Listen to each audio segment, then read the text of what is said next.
In the winter of 1894, a photographer named Walter Crane hauled 40 pounds of equipment up a creek bed in Harlan County, Kentucky. He had been sent by a Cincinnati newspaper to document what the locals called the cave farmer, a story his editor assumed would fill the Sunday curiosity page somewhere between ads for patent medicine and a report on a two-headed calf born in Indiana. Crane expected filth. He expected madness. He expected a hermit living like an animal in a hole. What he found instead, after 2 hours of climbing through laurel thickets so dense he had to turn sideways to pass, was an old man standing among rows of green plants deep inside a mountain lamplight glowing off limestone walls. His white hair swept back from a face that was weathered but calm, his hands moving through the soil with the gentleness of a man handling something newborn. On a stone shelf behind him sat a small clay jug, cracked but whole, and a leather-bound book so worn its spine had disappeared entirely. Both objects had entered this mountain 45 years earlier, carried in a canvas rucksack on the back of a 16-year-old boy who owned nothing else in the world and had no one alive who wanted him to exist. Crane took 12 photographs that day. Only one survived into the next century. In it, the old man stands among the green rows like a prophet in a cathedral, and if you look carefully at the shelf behind him, you can see the jug and the book still there, still waiting as though they had always known this was where they belonged. To understand why that old man stood in that place, you have to go back to a morning in March of 1849, when everything he owned was taken from him. It was not much. On the 14th of March, Caleb Whitmore stood in the mud yard of a clapboard house in Harlan County, Kentucky. He was 16 years old. The wind-off black mountain cut through his wool coat and found every gap in the weave, every place where the fabric had thinned from too many winters. In his hands, he held a canvas rucksack containing one change of clothes, a folding knife his mother had given him before the cholera took her, and a copy of Walden in a leather binding he had found in a church donation box the previous autumn. On the porch above him, Edgar Pruitt sat in a rocking chair and cleaned his fingernails with a whittling blade. He did not stand. That was how Edgar expressed power, not through effort, but through its absence, through the message that the boy in front of him was not worth the trouble of rising from a chair. Edgar had been a coal miner once. A tunnel collapse in 1840 had broken something in his lower back that never healed right, and he walked now with a hitch in his step that worsened in cold weather and turned his disposition sour as vinegar by November. He had married Caleb's mother, Catherine Whitmore, when Caleb was 11, and for 5 years he had tolerated the boy the way a man tolerates a stone in his boot. Catherine had owned 40 acres of land on the eastern slope of Black Mountain land her father had homesteaded in the 1820s, and that land was the real bride Edgar had courted. Catherine was simply the inconvenient human attached to it. Now Catherine was in the ground behind the Baptist church, and the inconvenience of her son could finally be addressed. "You're not mine," Edgar said. He flicked a crescent of dirt off his thumbnail and watched it fall to the porch boards. "Never were. Your mother's gone, God rest her, and I got my own boys to feed. You're 16, old enough." Dale Pruitt, 14, and Emmett Pruitt, 12, stood in the doorway behind their father with expressions that fell somewhere between relief and satisfaction. Dale was half a head taller than Caleb, despite being 2 years younger, with small eyes set close together in a face that made people instinctively check for their wallets. Emmett was smaller, rounder, but his mouth had already developed the downward curl at the corners that made every smile look like a sneer. Dale had once drowned a barn cat in a rain barrel while Emmett stood lookout. Neither boy had ever voluntarily opened a book. "Your mother didn't leave nothing but debts," Edgar said. This was a lie. Catherine Whitmore had owned those 40 acres free and clear, deeded to her by her father Amos Whitmore, and Caleb had seen the deed once tucked into the family Bible, the paper yellowed and soft, his grandfather's signature in fading brown ink. But the Bible was inside the house, and the house belonged to Edgar now, and the law in Harlan County moved at the speed of whoever had more friends at the courthouse. Caleb was 16, parentless, and had no friends at the courthouse. He had no friends anywhere. Before he turned to go, he looked up at the second-floor window. The curtains his mother had sewn from flower print fabric still hung there, and for a moment he could see her hand on the page of a book, her finger tracing the words, teaching him to read, before he was old enough to understand why it mattered. She had planted something in him that Edgar Pruitt could not dig up: literacy, curiosity, the belief that a person could teach himself anything if he was patient enough. Edgar had tried to kill it, assigning the heaviest chores during the hours Caleb usually read mocking him when he asked questions, calling him soft and useless and womanish. But the thing Catherine planted grew in the dark the way certain roots grow in warm soil, quietly, persistently, beyond the reach of anyone who might try to pull it up. "I'll be going then," Caleb said. Dale called out something about the runt finally leaving. Emmett laughed. Caleb did not look back. Words were just sounds. They could only hurt if you let them. He walked for 3 days, not aimlessly. Caleb had a destination, though he could not have explained to anyone why he felt pulled toward it. His grandfather, Amos Whitmore, had told him stories before the old man passed. Amos had been the one who taught Caleb to identify trees by their bark, to set snares for rabbits, to read the weather in the color of the evening sky. He died when Caleb was 10, 2 years before Catherine married Edgar, and in his last days he had gripped Caleb's hand with surprising strength and told him about a place. "You know that old mine up at the head of Blind Hollow? The coal company abandoned it years back. Seems too thin to profit. But I went in there once when I was young, warm boy. Warm as a kitchen, even in January. And the deeper I went, the warmer it got. Something in that mountain is still breathing." Caleb was 10 when he heard those words. He never forgot them. The first night he slept under a rock overhang beside Crank's Creek, wrapped in his coat, shivering until dawn painted the ridgeline pink. On the morning of the second day, he met an old man sitting beside the road with a mule loaded with pottery. His name was Samuel Boggs. He was 62 years old, a traveling potter, with skin tanned dark as saddle leather and hands that were enormous and cracked, but moved with a strange delicacy, the hands of a man who had shaped clay his whole life. Samuel gave Caleb food, half a corn pone and a strip of smoked meat. He asked the boy where he was going. "Looking for a mountain," Caleb said. Samuel studied him for a long time with the particular gaze of an old man measuring a young one, checking the eyes for steadiness, for the flicker of a liar, for the particular blankness of someone who has given up. Caleb's eyes held steady. "I've lived 62 years, Samuel said. Spent most of that time looking for something. Most of what I found wasn't worth the finding, but once in a while, just once in a while, the thing you're looking for is looking for you." He gave Caleb a small clay jug. "For water, you'll need it." That jug would sit on a stone shelf inside a mountain for 45 years. The second night, Caleb found a hay barn with an unlocked door and burrowed into the loose straw like an animal waking with stalks in his hair and a hunger that gnawed at his ribs. He ate what he could forage, a handful of dried persimmons still clinging to a tree beside the road, watercress from a creek bank, half a rotten apple found in a ditch. It was not enough, but it was something. On the third morning, the sky opened and rain came down in cold silver sheets. Caleb walked through it with his coat soaked through and his teeth chattering, following his grandfather's directions from memory. Past the split oak, along the south fork of Crank's Creek, through the laurel hell where the water ran clear over limestone. By afternoon, the rain had turned to sleet, and his fingers were numb, and the voice in his head that said, "Keep walking," was growing quieter with every step. He found Blind Hollow as the last light drained from the sky. The entrance to the mine shaft was half hidden by a collapse of loose rock and a curtain of Virginia creeper, a dark mouth in the hillside, perhaps 6 feet high and 5 feet wide, with rusted iron rails emerging from the darkness and disappearing into the weeds. The Eastern Kentucky Coal and Mineral Company had driven the shaft nearly 200 feet into the mountainside before giving up when the coal seams proved too thin to turn a profit. Holes in the mountain, his grandfather had called them. Like God started something and forgot to finish. Caleb stood before it. He was hungry. He had eaten almost nothing in 3 days. His feet were blistered and his coat was still soaked, and the March evening was settling toward freezing. He could have turned around. He could have walked back to the main road and found a town and begged for work and lived a life that was ordinary and safe and unremarkable. Another boy might have. A boy with less stubbornness or less desperation or less faith in the words of a dead man. But the only thing more frightening than walking into darkness was walking back toward the life Edgar Pruitt had written for him.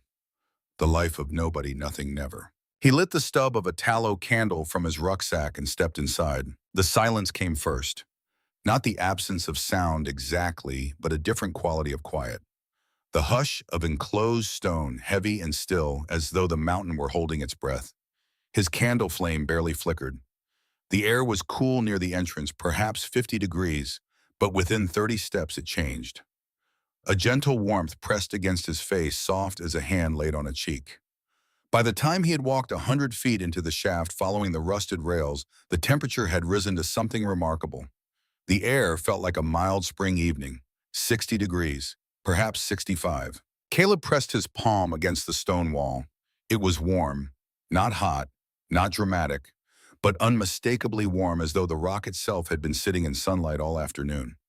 But there was no sunlight here. There had not been sunlight here for millions of years. He explored further. The main shaft continued straight for another 100 feet before ending in a rubble face where the miners had abandoned their work. But along the way, two lateral passages branched off natural fissures the miners had widened for exploration. The left passage ran about 40 feet before narrowing to a crack. The right passage opened into a broader chamber, perhaps 20 feet wide and 30 deep, with a ceiling that arched 12 feet overhead. Water seeped down one wall, pooling in a natural stone basin before draining through a crack in the floor. In this chamber, the temperature was extraordinary. Caleb guessed 70 degrees, though he had no thermometer. The air was moist and clean, carrying a faint mineral scent that was not unpleasant, like wet slate after rain. The limestone walls were pale, streaked with iron oxide, and in the candlelight, they glowed with a warm, amber luminescence that made the chamber feel less like a hole in the ground and more like the inside of a lantern. He set down his rucksack. He spread his wet coat on a flat rock to dry in the warmth. He filled Samuel's clay jug from the stone basin and drank, and the water was sweet and clean and cold. The best water he had ever tasted, filtered through hundreds of feet of limestone until every impurity had been stripped away, and what remained was pure and mineral-rich and alive. Then he lay down on the stone floor, and for the first time in 3 days, for the first time perhaps since his mother's death, he felt warm. The mountain held him the way his mother once had. The warmth was real, and it asked nothing of him in return. He slept for 14 hours. The first weeks were survival in its most basic form. Caleb had the knife, the candle stubs, his wits in the wilderness. Growing up rural and poor meant he knew how to set snares for rabbits, how to identify edible plants, how to build a fire that burned slow and hot rather than fast and wasteful. But living in an abandoned mine shaft presented challenges that no amount of country upbringing had prepared him for. Light was the first problem. Candles were finite, and he had no money to buy more. For the first week, he spent his daylight hours outside foraging, snaring, exploring the hollow, and retreated to the mine only to sleep. But rain and cold drove him inside for longer stretches, and he needed to see.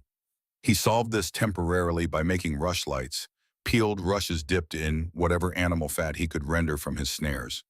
They smoked terribly and gave poor light, but they burned, and that was enough. Water the mountain solved for him.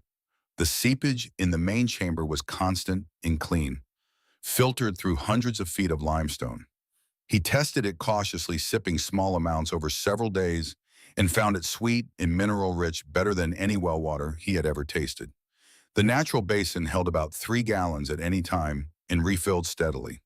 He fashioned a wooden cup from a section of poplar branch, hollowing it with his knife over the course of 2 evenings, and he kept Samuel's clay jug filled on the stone shelf, where it became the most familiar object in the mine, the first thing his hand reached for every morning. Food was the ongoing struggle. Blind Hollow was remote, which meant game was relatively abundant. Rabbits, squirrels, the occasional grouse. He found a grove of hickory trees half a mile downstream and gathered nuts by the sackful. He located pawpaw trees along the creek, their custard-like fruit, a luxury he had not expected. But hunting and gathering consumed most of his daylight hours and provided only subsistence. He grew leaner each week, his belt notched tighter, his cheekbones sharpened against his skin. Some mornings he woke with a dizziness that told him his body was consuming itself, and he would lie still in the warm dark, waiting for the strength to stand. At the end of the 3rd week, a rainstorm lasted 4 days without stopping. The creek rose until it flooded the lower portion of the hollow. The snares were underwater. His dried meat stores, cached in a rock crevice outside the mine, were soaked and beginning to spoil. On the 3rd day without eating, Caleb lay in the warm chamber, too weak to stand, and for the first time considered giving up. Not dying. He did not want to die, but surrendering. Walking down the mountain, knocking on a door, asking to be fed. Becoming someone who depended on the pity of others. Becoming exactly what Edgar Pruitt assumed he would become. That thought, the image of Edgar nodding with satisfaction from his rocking chair, his whittling blade still working. His fingernails pulled Caleb to his feet. Not hatred. Caleb did not hate Edgar enough to make him fuel. It was something else entirely. It was refusal. Pure, stubborn, almost irrational refusal to become the version that someone else had written for him. It was the same quality that had made him walk 3 days through rain to find a hole in a mountain, the same quality that would define every significant decision he would make for the rest of his life. Not ambition, not revenge, not even hope in any conventional sense. Just the flat, unyielding refusal to accept that his story was already written. He went outside in the rain. He turned the traps. He found a rabbit drowned in a flooded snare, its fur matted and heavy with water. He carried it inside and roasted it over a fire in the mine entrance, where the natural draft carried the smoke outward, and he ate every part that could be eaten, including the liver and heart and the small kidneys that were no bigger than the end of his thumb. It was not a feast. It was survival. And survival, he was learning, was not a single dramatic act, but an endless series of small choices, each one so ordinary, it barely registered each one the difference between continuing and stopping. And he continued. It was during the 4th week in mid-April that Caleb made the observation that would change everything. He had been storing some of his foraged food inside the mine. Hickory nuts in a crevice near his sleeping area, strips of dried rabbit on a flat rock, a handful of ramp bulbs he had dug from a hillside and left sitting on a damp stone near the seepage wall, forgotten in the back of the chamber for about a week. When he finally noticed them, he expected them to be shriveled or rotten. They were growing. The bulbs had sent out pale green shoots, each one 3 or 4 inches long, reaching toward nothing in the warm, moist darkness. Caleb crouched beside them and stared. He had seen potatoes sprout in a root cellar before, but this was different. These shoots were vigorous and healthy-looking, thick-stemmed and bright, even in the dim light of his rush lamp, and the chamber was completely dark. The warmth and the moisture had done something that cold root cellars never could. They had convinced the plants that spring had come, that it was safe to grow, that the world above was ready for them. He sat with this discovery for a long time, turning it over in his mind, the way he turned interesting stones in his palm. Plants needed light to grow. Everyone knew that. But these ramps were growing without light feeding off the energy stored in their bulbs. The question was how long they could sustain that growth and whether the warm, moist environment of the mine might extend it beyond what anyone thought possible. Over the next several days, Caleb conducted experiments with the methodical patience that would come to define his life's work. He planted ramp bulbs at various depths in the soil-filled cracks along the chamber floor. He buried hickory nuts in pockets of clay near the seepage wall. He took a wild potato he had dug from a forest clearing and cut it into sections each with an eye and nestled them into the damp earth along the mine's entrance where some daylight penetrated. Then he waited and he watched. The mine became his laboratory. He had no formal education in botany or geology, but he had something that many educated men lacked: the patience to observe without forcing conclusions and the humility to let the mountain teach him what it wanted to teach on its own schedule in its own language of moisture and warmth and stone. He began keeping a journal, scratching notes onto flat pieces of shale with a sharpened nail he found in the mine's debris. The notation was crude, but the observations were precise, and when he eventually acquired paper and pencil months later, he transferred these records into a document that would survive for more than a century. What he discovered through weeks of careful watching was this: the mine's environment was uniquely suited to growing certain types of plants. The constant temperature, which he would later determine averaged 68 degrees Fahrenheit year-round, eliminated the killing frost that destroyed crops above ground. The humidity hovering near 90% kept soil moist without waterlogging. The mineral-rich seepage provided nutrients that supplemented the thin mountain soil he carried in from outside. And while deep darkness prevented most green growth, the transitional zone near the mine's entrance, where diffused daylight penetrated 30 to 40 feet, supported a surprising range of plants. Most importantly, the mine's warmth extended the growing season to something previously unimaginable: 12 months. While every farmer in Harlan County resigned himself to 4 or 5 months of productive growing between the last spring frost and the first autumn freeze, the mine offered a full year. No frost, no freeze, no season of death.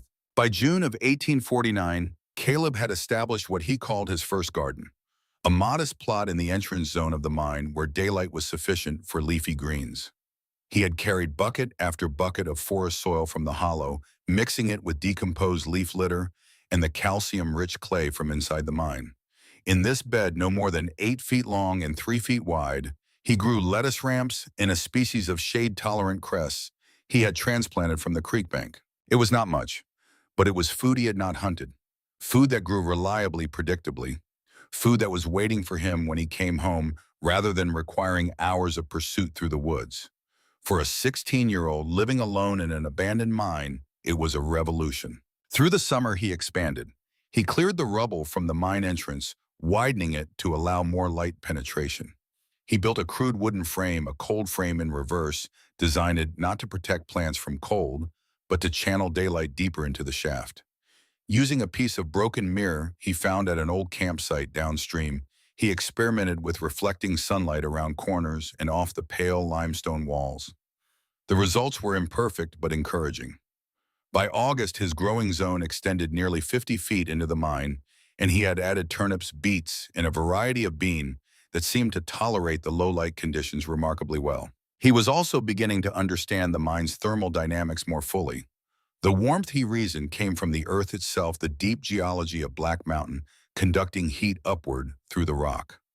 He did not know the term geothermal gradient, but he was observing its effects with the precision of a trained scientist. He noted that the temperature increased as he went deeper, reaching 75 degrees at the shaft's terminus. He noted that the airflow followed a predictable pattern, warm air rising from the depths and flowing outward through the entrance, creating a gentle, constant draft that he came to think of as the mine breathing. In winter, this breathing would prove critical.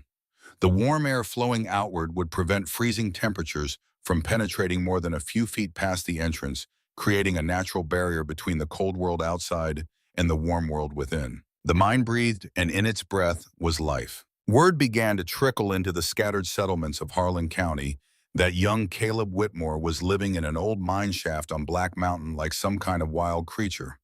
The reactions were predictable. Some people pitied him. More laughed.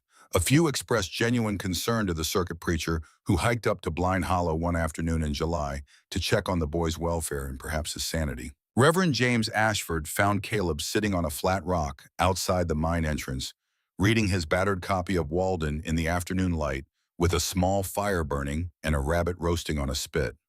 The boy was thinner than Ashford remembered from church services the previous year, but his eyes were clear and his manner was calm in a way that seemed older than his years. Inside the mine, the Reverend saw the sleeping area, a raised platform of stacked stone, covered with pine boughs and a deerskin in the garden, which startled him considerably.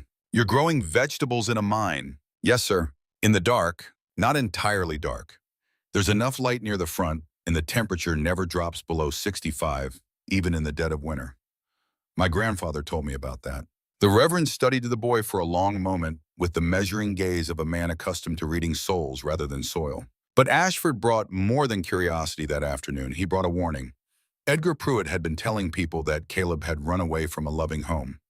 He was building the image of a generous stepfather betrayed by an ungrateful boy, and the story was gaining traction in the way that stories do in small communities, not because people believed it entirely, but because it was easier to accept than the alternative, which was that a man they all knew had thrown a child out of his own home. More seriously, Edgar had begun proceedings to sell the 40 acres that had belonged to Catherine Whitmore, including the land on which Blind Hollow sat. If the sale went through, whoever purchased the property would have every legal right to force Caleb out of the mine. "I don't have money for a lawyer," Caleb said, his voice steady but his jaw tight. "I don't have proof of anything, just memory. I saw the deed in the family Bible once. But the Bible is in his house." Ashford was quiet for a long time. The afternoon shadows were lengthening across the hollow, and somewhere in the laurel thicket a wood thrush was singing its liquid descending song. "Let me see what I can do," the Reverend said finally. He made no promises. He was a preacher, not a lawyer, and his influence in the county was moral rather than legal.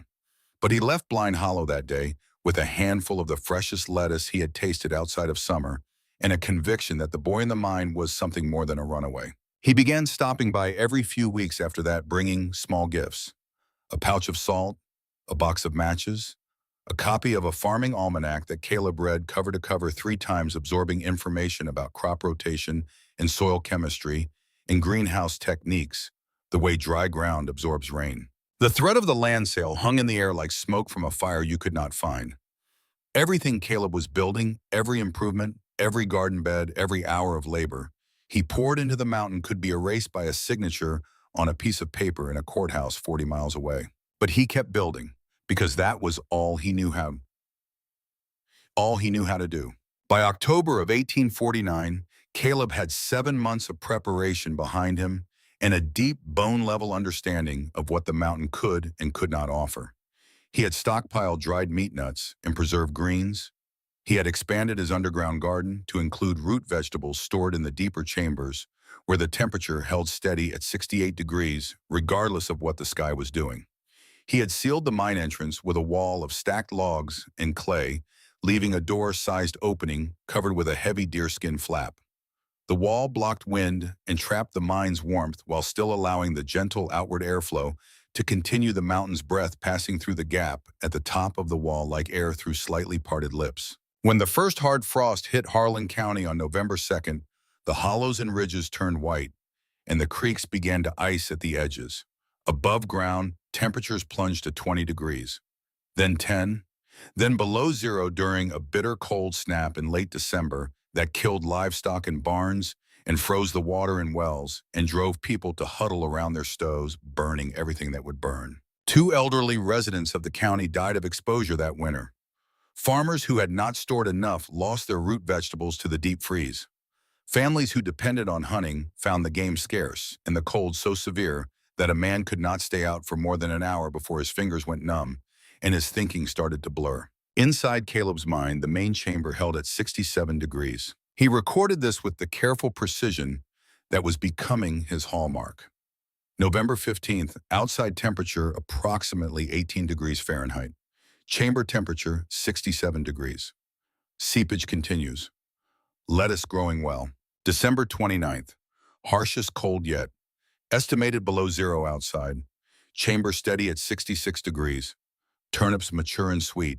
Air from depths remains warm and constant. January 4th, 1850. Snow depth outside approximately 14 inches. Inside, comfortable in shirt sleeves. Ate fresh lettuce with dinner. The mine was not merely a shelter. It was an incubator, a greenhouse powered not by glass and coal, but by the ancient heat of the earth itself. While every garden in Harlan County lay dormant beneath snow and ice, while families rationed their stores and worried about spring, Caleb Whitmore was eating fresh greens grown in the belly of a mountain. But the loneliness was harder than the cold had ever been. December nights stretched long inside the mountain, and though the air was warm, the silence had a weight to it that pressed against his chest like a physical thing. He missed his mother with a sharpness that surprised him after so many months. Not the vague ache of early grief, but specific piercing memories that arrived without warning and cut without mercy. The sound of her humming while she kneaded bread on the kitchen table, the smell of her hair when she bent to kiss him goodnight, wood smoke and soap, and something underneath that was just her. Just his mother, a scent he would never encounter again as long as he lived. Her voice reading from the Bible on winter evenings, her finger tracing the words, teaching him to read before he was old enough to understand that she was giving him the only inheritance she could guarantee no one would take away. She had given him that, literacy, curiosity, the quiet belief that a person's mind was their own territory, ungovernable, unconquerable, a place where no stepfather could follow and no eviction could reach. Edgar Pruitt had tried to stamp it out, but you cannot take away what has been planted in the mind. It grows in the dark like ramps in a warm mine. It grows toward nothing visible, feeding on energy stored deep in the root. And by the time anyone notices, it has become something that cannot be pulled up without destroying the ground itself. On Christmas Day of 1849, Caleb ate a meal of roasted rabbit-boiled turnips from his garden watercress and hickory nuts. He ate it alone, sitting at the flat rock that served as his table by the light of a single rush lamp, whose flame wavered in the mine's gentle breath. He said grace, not from habit or belief exactly, but because his mother had always said grace, and saying the words made her feel present in the warm stone room in a way that was not quite ghostly and not quite real, but somewhere in between, in the space where memory becomes companionship. Then he opened his Walden and read until the lamp sputtered out, and he slept in the warm dark, and the mountain held him. He was 16 years old. He was alone on Christmas night inside a mountain in the eastern Kentucky wilderness. The mountain was breathing its ancient warmth around him, and his grandfather had said this place was alive, and maybe the old man had been right. But alive is not the same as enough. A living place can still be lonely. And the question that settled over Caleb in the darkness, heavier than stone, was not whether he could survive the winter. He had already proven that. The question was whether he could survive the solitude, and whether this mountain, warm and breathing and generous as it was, could ever fill the spaces in a life that had been emptied of every human voice but his own. Spring came to Blind Hollow the way it comes to all the deep places in the Appalachian Mountains, slowly, and then all at once. One week the creek was still edged with ice, and the next the dogwoods had exploded into white bloom along the ridgeline, and the laurel thickets were humming with bees, and the whole hollow rang with the sound of water rushing over stone. Caleb emerged from the mine into an April morning and stood blinking in the sunlight like a man stepping out of a long and complicated dream. He was 17 years old. He had survived a Kentucky winter inside an abandoned mine shaft. He had eaten well through it, better in some ways than families with proper houses and wood stoves and root cellars stocked with autumn's harvest. And now, standing in the warm light, with the sound of rushing water filling the hollow and the smell of wet earth rising around him, he understood that survival was no longer enough. Survival was the foundation, not the house. He had proven he could endure. The question now was what he could build on top of that endurance. Through the winter months, he had refined his growing systems with the careful patience of a man who had nothing but time and everything to learn. He built terrace beds from stacked limestone, creating shelves at different heights that caught the maximum diffused light from the entrance. He developed a method of rotating his mirror reflectors throughout the day to follow the changing angle of the sun, pushing useful light a few feet deeper into the shaft with each adjustment. He experimented with sprouting growing beans and lentils and wheatgrass in complete darkness, producing nutritious food that required no light at all, only moisture and warmth, both of which the mine provided in abundance. He discovered that mushrooms thrived in the mine's deeper passages, where the darkness was absolute and the humidity hung near saturation. By inoculating fallen logs with spores he collected from the forest floor, carrying them inside on his hands, and introducing them to the damp wood, with the care of a man planting seeds in a garden, he established a mushroom crop that would produce year-round for decades. The logs sat in the deep passage like sleeping animals, and the fungi colonized them slowly and visibly, until one morning Caleb found the first cluster of pale mushrooms emerging from the bark like small fists pushing through a wall, and he understood that the mine could grow food in places where no light would ever reach. Every evening he read by the dim smoky light of his rush lamps.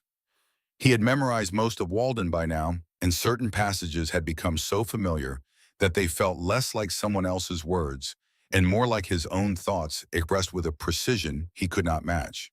But the farming almanac Reverend Ashford had brought open corridors of thought that Thoreau had never entered.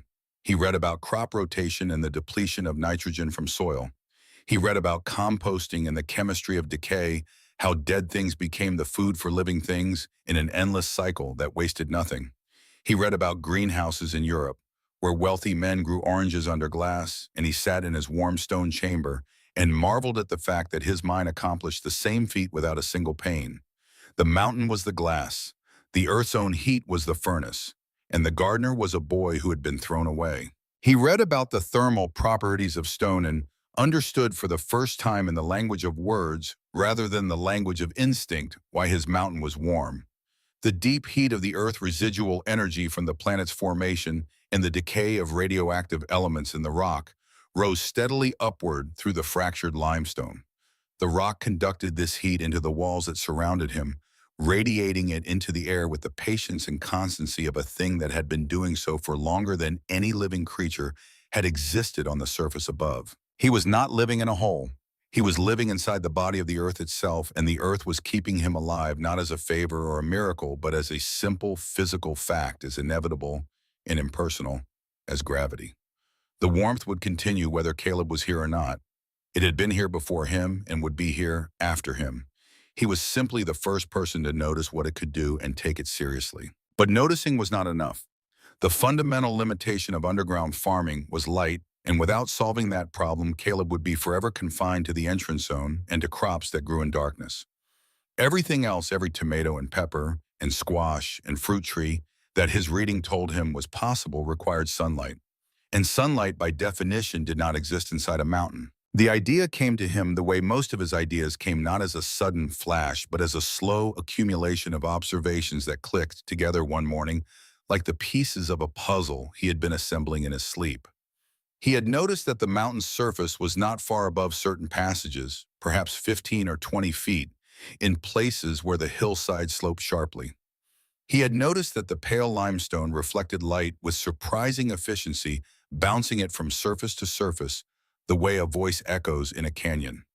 He had noticed that a shaft angled to the south would catch direct sunlight for most of the day during summer months, and for several hours even in winter. What if he could cut a hole from the surface down into the mine? Over the summer of 1850, Caleb began digging what he called light wells, vertical shafts from the surface of the mountain down into the lateral passages of the mine. Each well was roughly 18 inches in diameter, angled to catch the southern sun, and lined with flat pieces of pale limestone, chosen for their reflective quality, and fitted together with the care of a man building a chimney. The concept was simple. The execution was anything but. Each well required excavating through several feet of soil and then chipping through solid rock. His tools were primitive: a knife, a hammer he had acquired by trading 3 rabbit pelts at the general store in Cranks, a transaction that required a 2-hour walk each way, and the humiliation of bargaining with a merchant who looked at his ragged clothes and offered half what the pelts were worth. An iron chisel he had found in the mine's original debris, left behind by the coal company's workers years ago, its edge dulled but still serviceable after Caleb spent an evening sharpening it against a flat stone. The first light well took 6 weeks. He worked from both ends simultaneously, digging down from the surface through loam and clay and root mass and chipping upward from the passage below through solid limestone. He estimated the meeting point by counting paces on the surface, dropping stones down the shaft, and listening for how the echoes changed as he got closer to the passage below, and by sheer geometric intuition, the ability to hold a 3-dimensional map in his mind and calculate angles without paper or instruments. Twice he miscalculated. Twice he chipped through rock for days only to realize that his angle was wrong or his depth estimate was off, and he had to abandon the shaft and start again. The frustration of those moments standing in a dead-end passage with bleeding hands and aching shoulders, and the knowledge that days of work had been wasted, was worse than hunger. Hunger was at least familiar. This was the particular agony of effort that produces nothing of time spent that cannot be recovered. His hands bled every day for 6 weeks. The skin on his palms split and healed, and split again until the calluses that formed were thick as boot leather, ridged and yellowed, and so tough that he could hold a burning coal for a moment without feeling pain. His shoulders ached with a deep bone-level soreness that woke him in the night and made him groan when he rolled over on his stone sleeping platform. Some mornings he could not lift his arms above his head, and he would sit in the warm chamber with his arms hanging useless at his sides, breathing slowly, waiting for the pain to ease enough to pick up the hammer one more time. Limestone was softer than granite or basalt, but it was still stone. Chipping through an inch of it could take an hour of steady hammering, each blow sending a shock up through the chisel and into his wrist and forearm and shoulder and spine. Rock dust filled the passage and got into his lungs, and he coughed until tears streamed down his face and his ribs ached from the violence of it.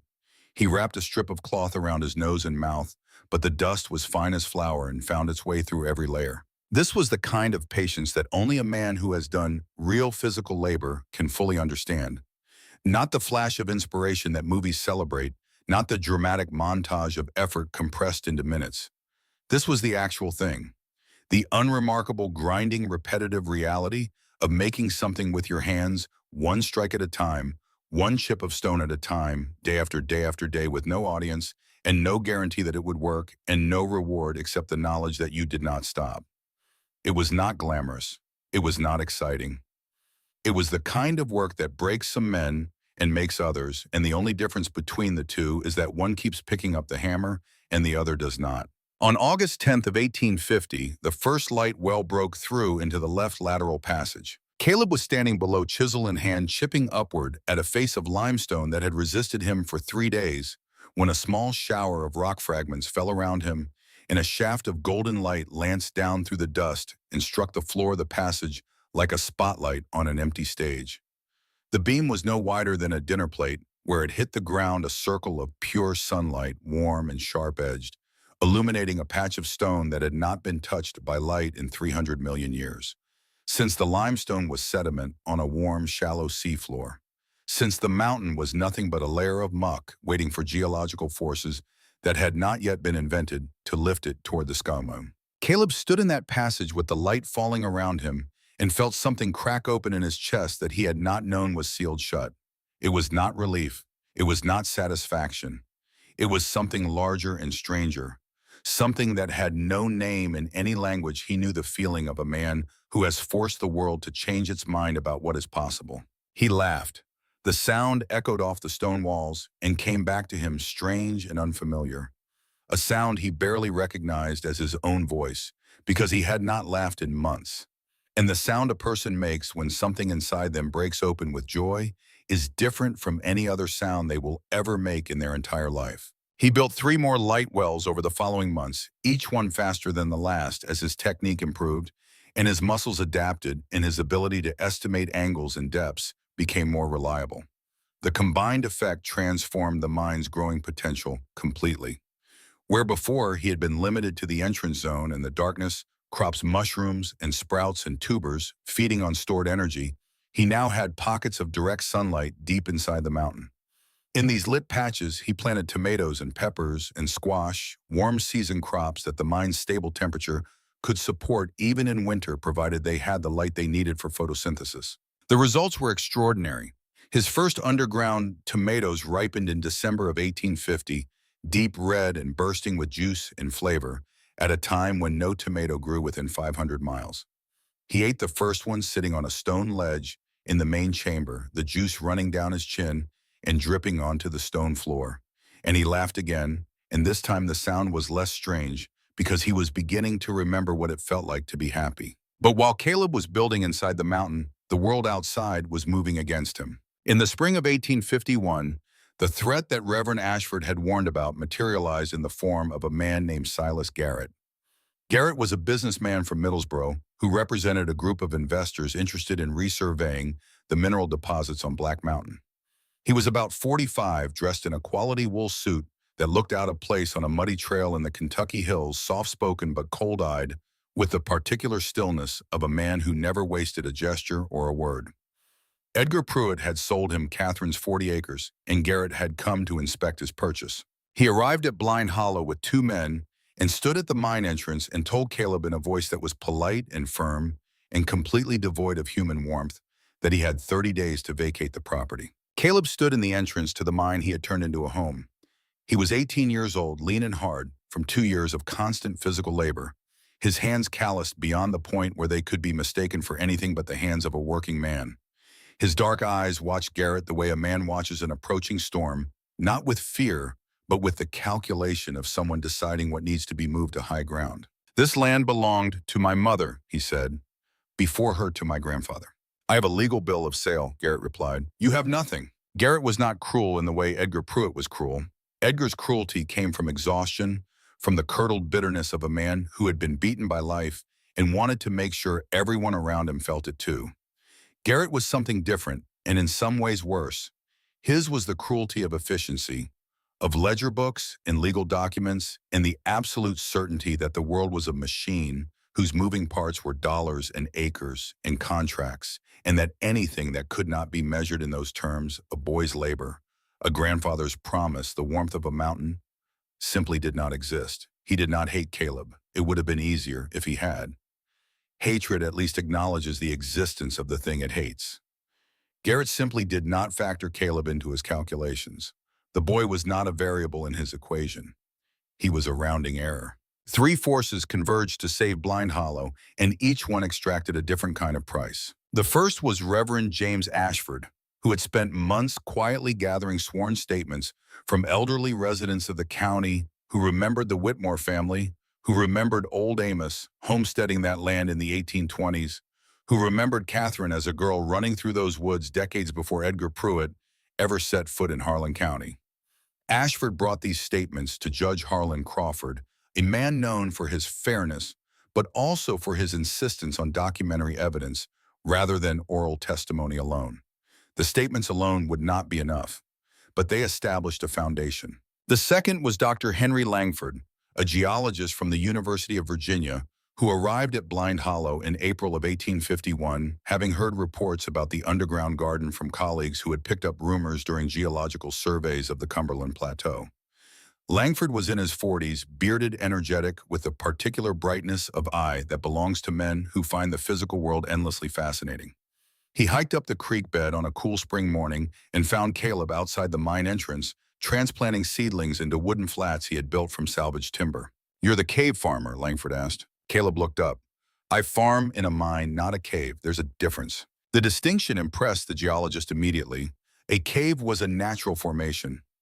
A mine was engineered by human hands. The boy understood the difference between geology and human effort, even if he would not have used those words. What followed was a tour that lasted 5 hours. Langford explored every passage with the thoroughness of a man who had spent his career inside mountains and knew how to read them.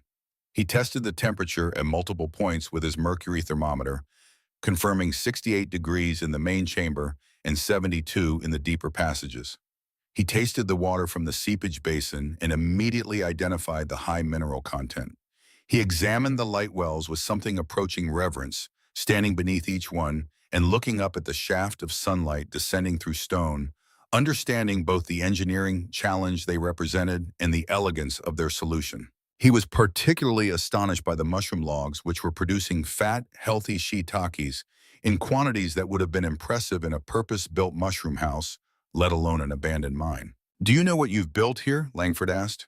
They were sitting in the main chamber, the geologist's professional composure giving way to an excitement he could not entirely contain. "A place to live," Caleb said. "You've built a geothermally regulated agricultural environment. The Earth's internal heat maintains a constant temperature in these passages. Your light wells provide photosynthetically active radiation to subsurface growing zones. The limestone seepage supplies calcium and trace minerals to the soil.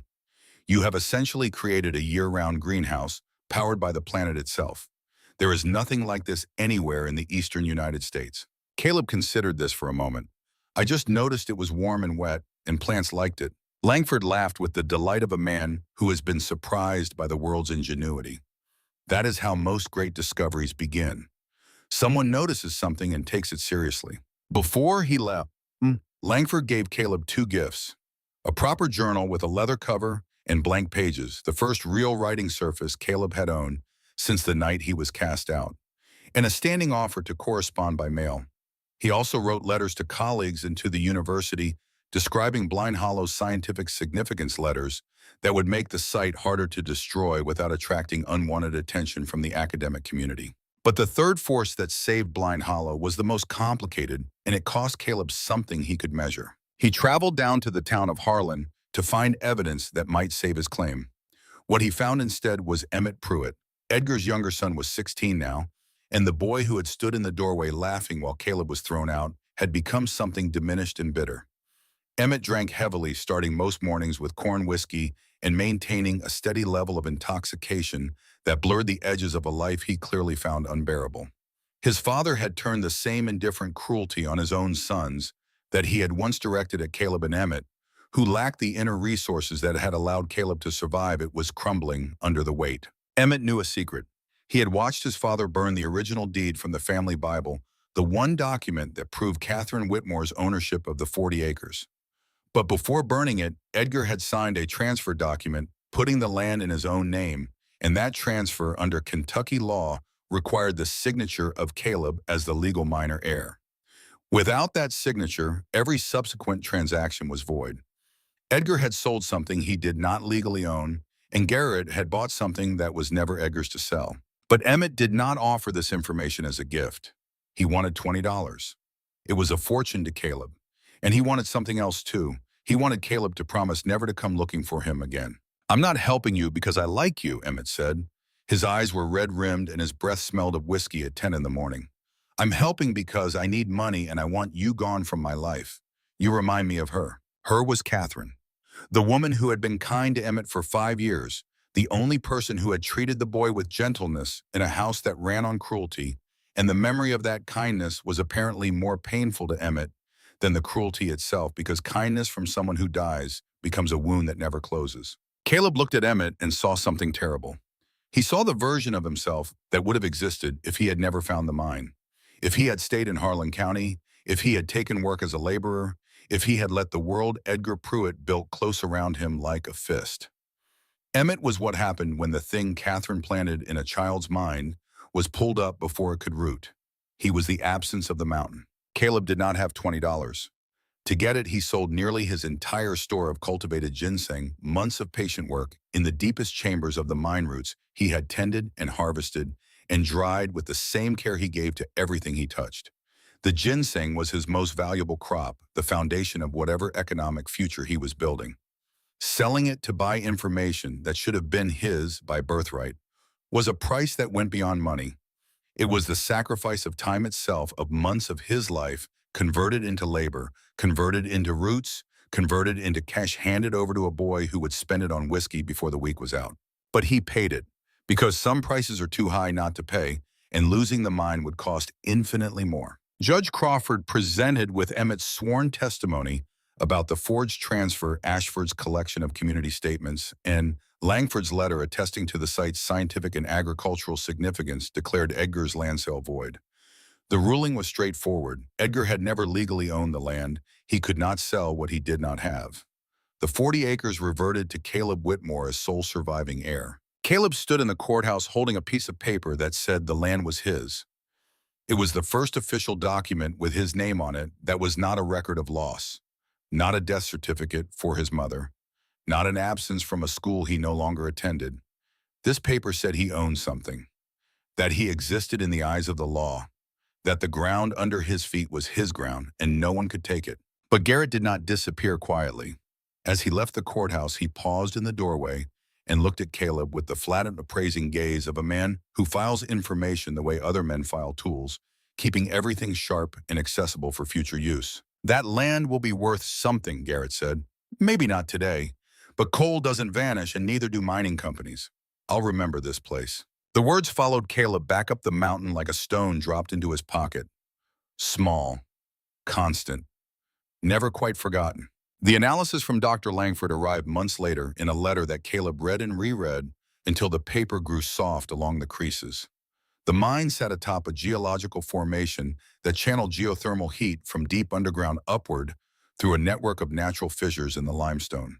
The water that seeped through the walls was rich in calcium, magnesium, and phosphorus, a natural fertilizer delivered in solution with a consistency that no human system could match. The stable temperature and humidity created conditions nearly identical to the cloud forests of Central America, among the most biologically productive environments on the planet. You are sitting on one of the most unique natural growing environments in eastern North America, Langford wrote. I would encourage you to expand your experiments and keep meticulous records. Science is observation, and you are a natural scientist. Caleb was 18 years old, living alone in a hole in a mountain, and a professor from the University of Virginia had called him a scientist. He read the letter one more time, folded it carefully, and placed it in his journal beside the new deed to his land. Then he went back to work. The years between 1851 and 1856 were years of building in every sense. Caleb expanded the mine, systematically widening passages, reinforcing unstable sections with timber framing, excavating new chambers specifically designed for agriculture. He built stone-lined growing beds filled with a soil mixture of his own, devising forest loam and limestone clay and decomposed leaf matter and the mineral-rich sediment from the seepage. He constructed a network of water channels that distributed the seepage across multiple growing areas, providing consistent irrigation without any mechanical pump, the water flowing through hand-cut stone troughs by the force of gravity, alone the simplest and most reliable engineering principle in the world. His crop diversity increased steadily. Through trade and correspondence with Dr. Langford, who sent seeds from Virginia, and through his own trading at the general store, Caleb assembled a collection of over 40 different plants growing underground. Root vegetables, leafy greens, herbs, mushrooms, beans, and even flowers. Because beauty, he had learned from his mother, was not a luxury, but a necessity. He grew medicinal plants, ginseng and golden seal and black cohosh, that thrived in the mine's warm, humid conditions and commanded prices from traveling herbalists that seemed almost criminal for products that grew themselves. The ginseng in particular became significant. Wild Appalachian ginseng was already prized, and the roots Caleb grew in his mine's mineral soil developed slowly and steadily in the constant conditions, producing higher concentrations of the active compounds that made ginseng valuable than roots grown in the variable temperatures of the forest floor. A single pound of dried ginseng root could fetch between $5 and $8, enough to buy supplies for a month. He cultivated it in the deepest chambers, where the temperature was warmest and the light was dimmest, conditions that mimicked the shaded forest floor where ginseng grew naturally, but with the additional advantages of year-round warmth and controlled moisture. By 1854, Caleb was no longer merely surviving. He was prospering. He purchased proper tools with cash earned from ginseng and mushroom sales. A pick, shovels, a saw, a hand drill.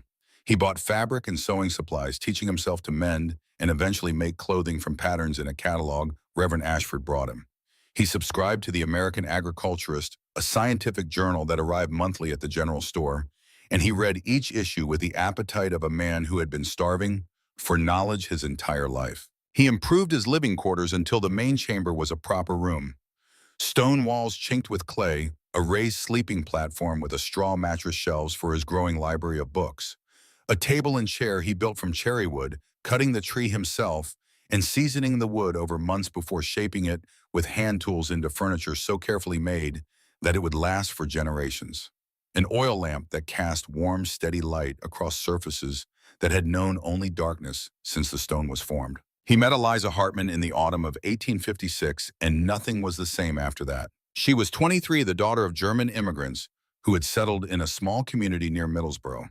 Her father, Frederick Hartman, was a botanist by training who had abandoned academic ambitions for farming when the family emigrated, bringing with him a library of German-language scientific texts and a determination to raise his daughter with the same rigor of mind he would have applied to a son. He succeeded. Eliza could identify 200 species of Appalachian wildflowers by sight. She read German and English with equal fluency. She had opinions about soil chemistry that she expressed without apology or qualification, in a time and place where women's opinions about anything, let alone science, were considered either amusing or dangerous. She came to Blind Hollow because of a letter. Dr. Langford had mentioned the Mine Garden in a lecture at a Botanical Society meeting in Lexington, and a report of the lecture had reached Frederick Hartman through a German-language scientific newsletter. Frederick was too ill to travel.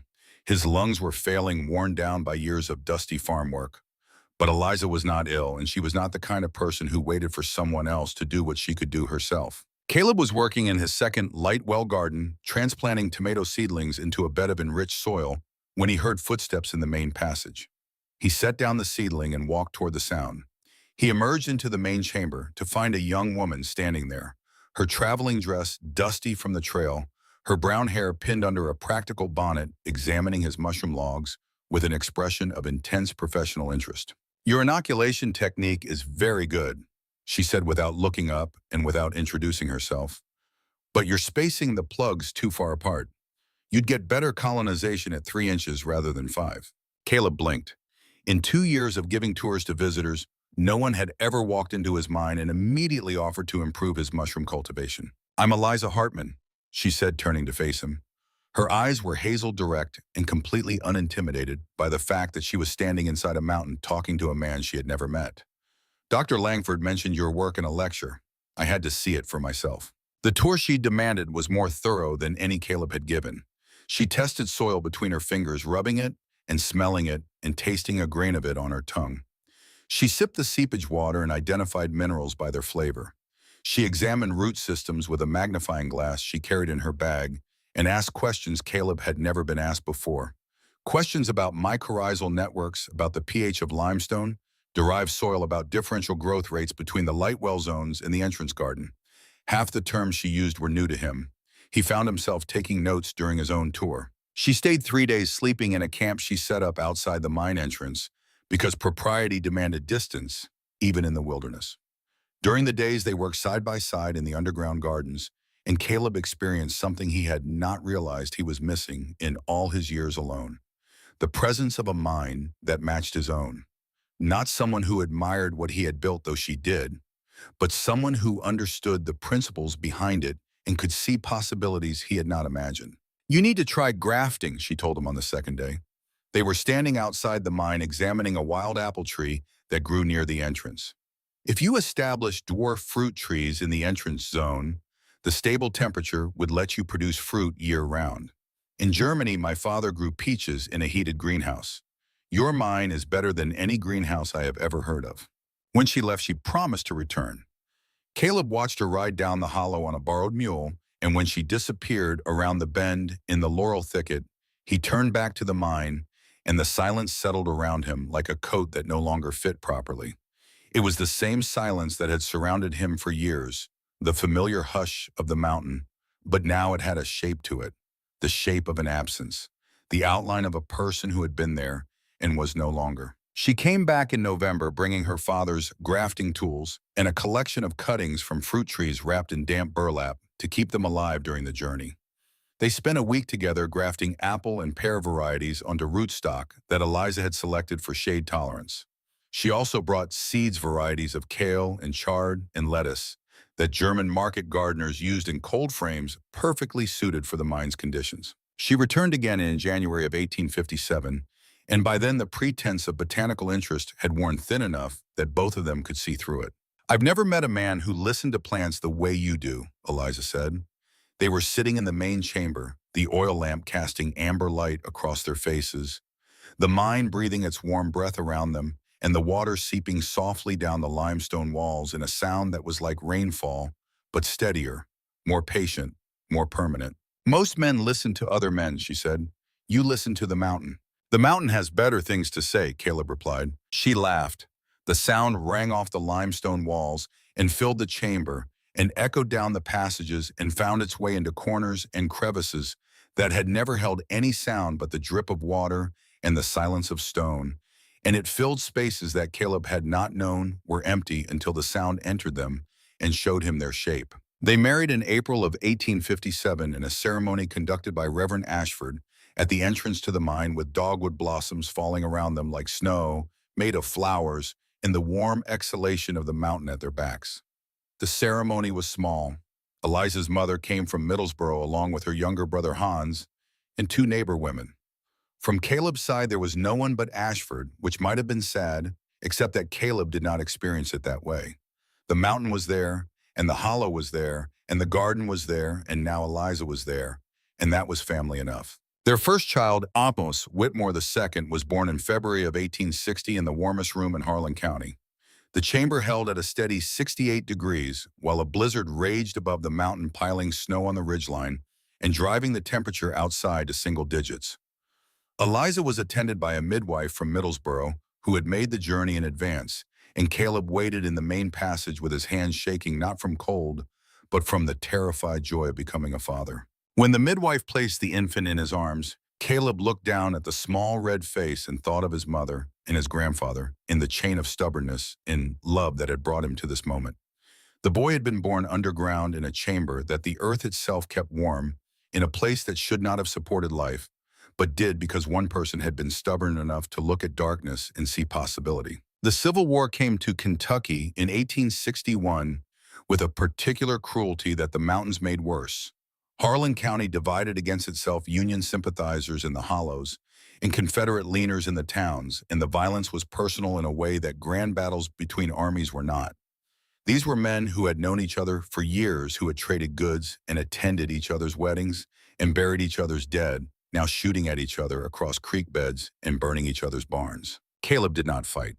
At 28, with a wife and an infant son, and a farm that existed entirely inside a mountain, he had both the means and the moral clarity to refuse.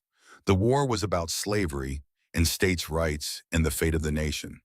And Caleb understood all of that, but he also understood that no army would march into Blind Hollow, and no cause would be served by his death, and no principle would be advanced by leaving Eliza alone with a baby in a mine shaft.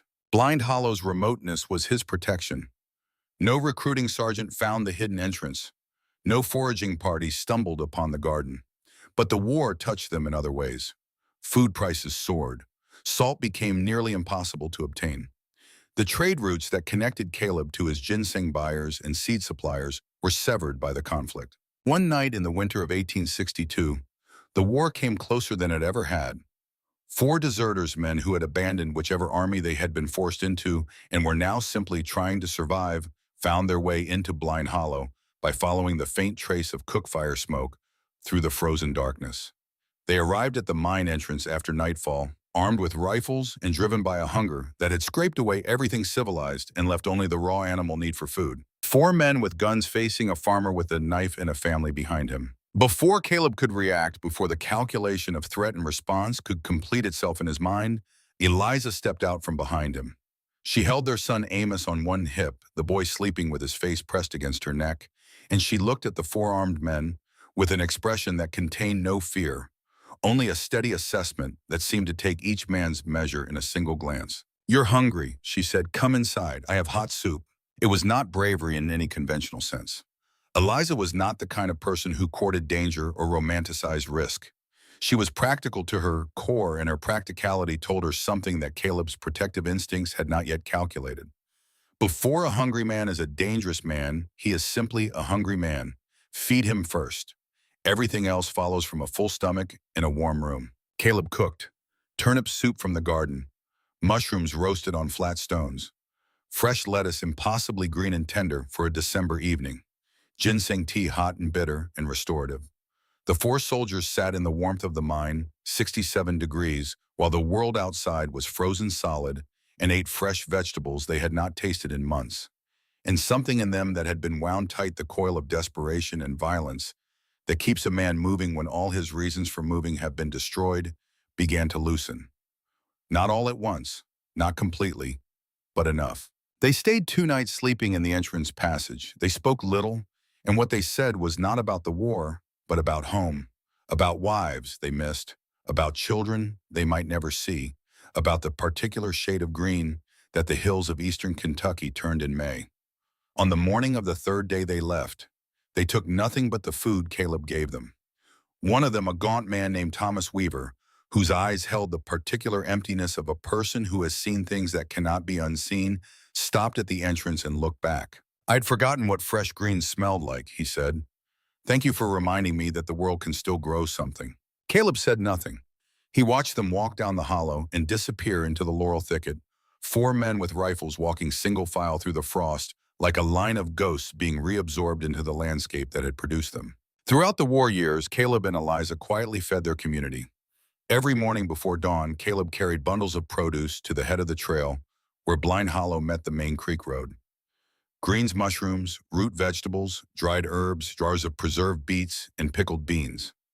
He set them on a flat rock beside the trail and walked back up to the mine without waiting to see who came. He never counted what he gave. He never kept a ledger of generosity. The bundles appeared in the pre-dawn darkness, and by morning they were always gone, and the people who took them told no one. And the people who suspected said nothing, because in a war that had turned neighbors into enemies, an anonymous gift of food was the only kind of kindness that carried no political weight, no allegiance, no debt. A woman named Martha Sessmore, whose husband was fighting somewhere in Tennessee and whose 3 children were sick with fever in the terrible winter of 1863, told her grandchildren decades later about the morning she walked to the trailhead and found a bundle that contained fresh greens, dried mushrooms, a jar of pickled beets, still faintly warm from the mine's constant temperature, and a small cloth bag of dried ginseng for tea. She brewed the tea and fed it to her children, and they lived. She never knew who left it. She did not need to know. Caleb never spoke of it, not during the war and not after. Purpose, he had learned, was stronger medicine than rest, and feeding others gave him purpose, at a time when the world seemed devoted to destruction. It was the same impulse that had driven him to build the garden in the first place, the need to make something grow in a place where nothing was supposed to grow, to prove that creation was still possible, even when everything else pointed toward ruin. Catherine was born in 1862, during the darkest year of the war. Fritz followed in 1865 as the fighting finally sputtered out. Rosemary came last in 1869, named for the herb that grew with astonishing vigor in the entrance garden, filling the passage with its sharp, clean scent every time anyone brushed past. 4 children growing up underground. It sounded stranger than it was. By the time Rosemary was born, the mine was a spacious and comfortable home, warm in winter, cool in summer, quiet and safe. The children explored the passages the way other children explored woods and fields, with the proprietary confidence of creatures who have never known a world without walls. They named every alcove and crevice and chamber. They played hide and seek in the lateral passages, their laughter echoing off stone that had not heard laughter for 300 million years. Amos claimed the deepest passage as his laboratory and spent hours examining rock formations with a magnifying glass that Dr. Langford had sent as a gift. Catherine pressed flowers with her mother's precision. Fritz hiked down to the valley to trade with other children. Rosemary sat beside her father in the garden, silent, watching, taking everything in through eyes that missed nothing. They learned to garden before they learned to read, though they learned both because Eliza conducted evening classes by lamplight in the main chamber with a rigor that would have impressed the headmaster of any school in the state. All 4 children could read and write and do arithmetic before they ever set foot in the county schoolhouse. And when they did, the other students discovered that the children who lived inside a mountain could name 60 species of edible plants, but had never seen a horse-drawn plow used in a proper field. By the middle of the 1860s, Caleb Whitmore had built something that everyone had said was impossible: a geothermal greenhouse, a home inside stone, a family raised on warmth that came from the center of the earth, a place of refuge in a world that had offered him nothing but exile and silence and mud. But the real test of a man's life is not whether he can build something. Many men build things. The real test is what happens to the thing he built. When the world moves on, when the children grow and leave, when the body weakens and the joints stiffen and the hair goes white, when the question shifts from, "Can I build this?" to "Will it last?" Caleb Whitmore was about to face that question, and the answer would be more complicated than anything he had ever grown in the dark. The years between the end of the war and the decade that followed were years of quiet expansion. The kind of years that do not make for dramatic storytelling, but that constitute the actual substance of a life. Caleb and Eliza worked together with the particular efficiency of 2 people who understand each other so completely that words become unnecessary for most tasks. She would look at a section of passage wall, and he would know she was imagining a new growing bed there. He would pause at the entrance of an unexplored lateral fissure, and she would already be calculating whether the temperature and humidity would support the shade-tolerant ferns she had been experimenting with that season. Together, they transformed the mind from a remarkable curiosity into something approaching a wonder. Where Caleb worked by instinct, by the feel of stone and soil under his calloused hands, by the intuitive understanding of a man who had been listening to a mountain for more than a decade, Eliza worked by system. She established controlled growing experiments, comparing varieties planted side by side in identical conditions. She measured and recorded and analyzed with the rigor of a trained scientist, which she was in every way that mattered, regardless of whether the world had granted her the title. Her journals grew in number and thickness, filling shelf after shelf along the walls of the main chamber, each volume a testament to a mind that was as productive and as patient as the garden it documented. She also brought something that Caleb, by temperament and long circumstance, had never developed on his own: social connections. Through her father's botanical network and her own expanding correspondence with scientists and horticulturists across the eastern states, word of the Blind Hollow Mine Garden spread beyond Harlan County and into a wider world that was hungry for stories about what the American land could produce. An article in the American Agriculturist in 1858, written by Dr. Langford, based on his visit and describing the mine garden in considerable scientific detail, generated a wave of curiosity that brought a steady procession of visitors throughout the following summer and autumn. Most visitors were merely curious, drawn by the novelty of the idea. A few were openly skeptical, convinced the whole enterprise was an elaborate hoax, until they descended into the mountain and stood in the warmth and saw tomatoes ripening by lamplight while November frost whitened the world above their heads. But several visitors were genuinely interested in the agricultural applications, and from these visits came opportunities. A seed company in Philadelphia paid $50 for the right to test Caleb's mineral-rich soil mixture. A herbalist from Cincinnati, established a standing order for underground ginseng that had earned a reputation for unusual potency grounded in measurable chemical reality. By 1860, annual income exceeded $300 from produce alone. They expanded the living quarters to include a proper kitchen, a sitting room with bookshelves lining every wall, and a bedroom with a walnut bedstead Caleb had built himself over the course of a patient year. On the highest shelf in the sitting room, in the place of honor, sat the worn copy of Walden, its margins crowded with penciled notes accumulated over more than a decade, layer upon layer of thought, deposited by a mind that never stopped finding new meaning in old words. The mind was no longer a shelter. It was no longer even simply a home. It was a world complete and self-sustaining, built inside the body of the earth, tended by two people who had found in each other the missing half of a conversation they had each been having alone for years. The decades after the war were the years of fruition, and they arrived not with fanfare or proclamation, but with the quiet accumulation of seasons, each one adding another layer to what Caleb and Eliza had built together, the way the mountain itself had been built. One thin deposit of limestone at a time over millions of years, patient beyond any human understanding of patience, until the thing that stood was immense and enduring and almost impossible to believe had been made by such small and steady increments. Between 1866 and 1890, the mine garden expanded to a scale that astonished every person who saw it. The growing area eventually encompassed over 4,000 square feet of cultivated underground space, spread across the main shaft, and 6 lateral chambers that Caleb had widened and reinforced over years of methodical work. 8 light wells brought sunlight to strategic points throughout the system, each one angled and lined with reflective stone to maximize the hours of useful light. The water channels, refined over 2 decades of patient adjustment, provided reliable irrigation to every growing bed. A ventilation system of Caleb's own design used the mine's natural thermal draft, warm air rising from the depths and flowing outward through the entrance like breath, supplemented by strategically placed baffles and vents that he carved from limestone to direct the airflow where it was needed. The system kept air circulating through every passage, preventing the mold and moisture stagnation that would have destroyed the gardens if left unchecked. But the transformation was not merely agricultural, it was architectural, and it was beautiful. The main living areas were plastered with a lime and clay mixture that Eliza had developed through months of experimentation, testing different ratios of crucite limestone and creek clay until she found a combination that set smooth and hard and reflected lamplight with a warm, cream-colored glow that made the underground rooms feel less like chambers carved from stone and more like the interior of a house built by someone who understood that beauty was not separate from function, but inseparable from it.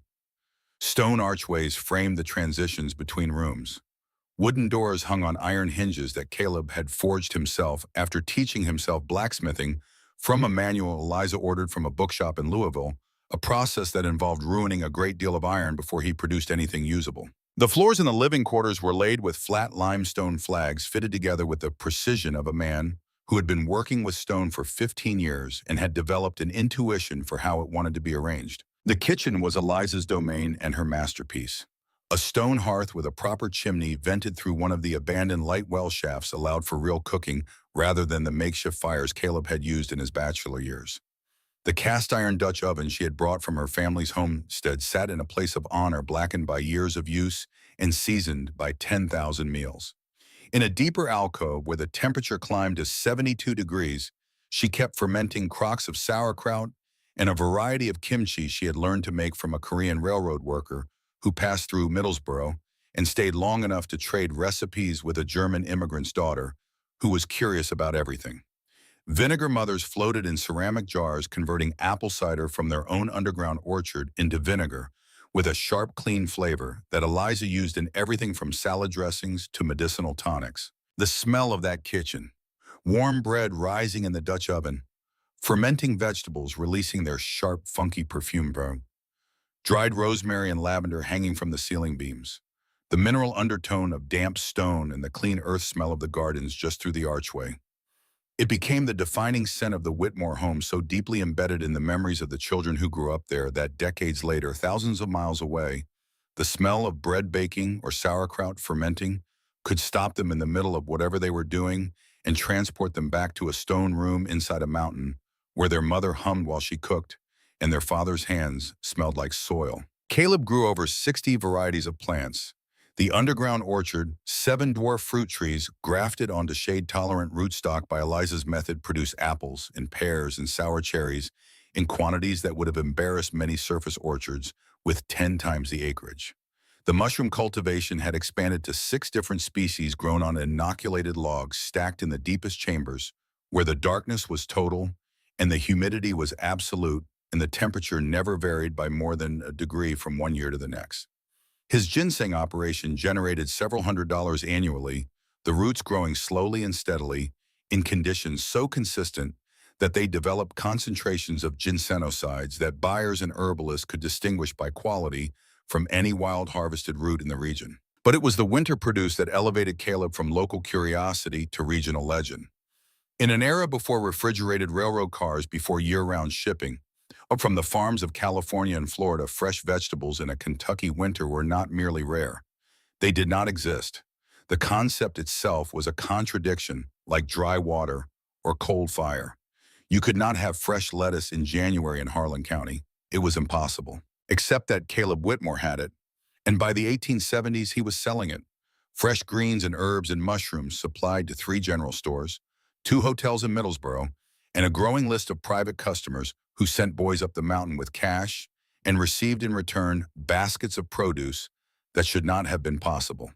By 1880, his annual revenue exceeded $900, a sum that placed him among the more comfortable citizens of Harlan County, living in a dwelling the county assessor still officially classified as a cave. The 4 children grew up in the mountain, and each one absorbed a different frequency of what their parents transmitted. Amos had his father's mechanical patience and his analytical precision, spending hours in the deep passages, examining geological formations, and designing improvements to the ventilation system before he was 15. He would become an engineer in Lexington, designing safety systems for coal mines that saved the lives of men who worked in darkness without any of the wonder that darkness had held for his father. Catherine had her mother's botanical mind and her father's stubbornness.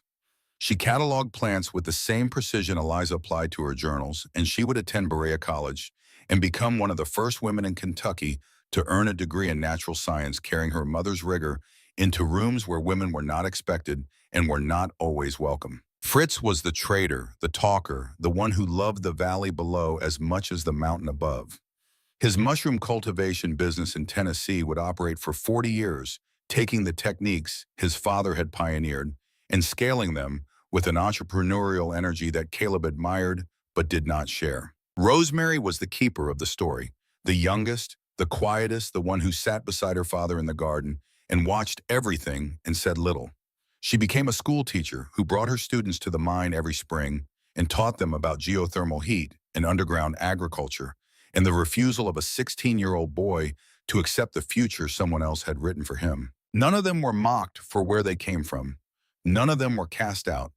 They carried their parents' values into the world like seeds on the wind, and where they landed, things grew. But growing also meant leaving.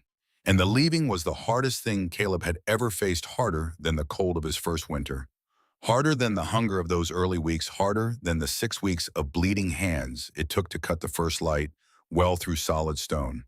Because a man can steel himself against physical hardship, can find a grim satisfaction in enduring what the world throws at him. But watching his children walk away from the thing he built is a different kind of pain entirely.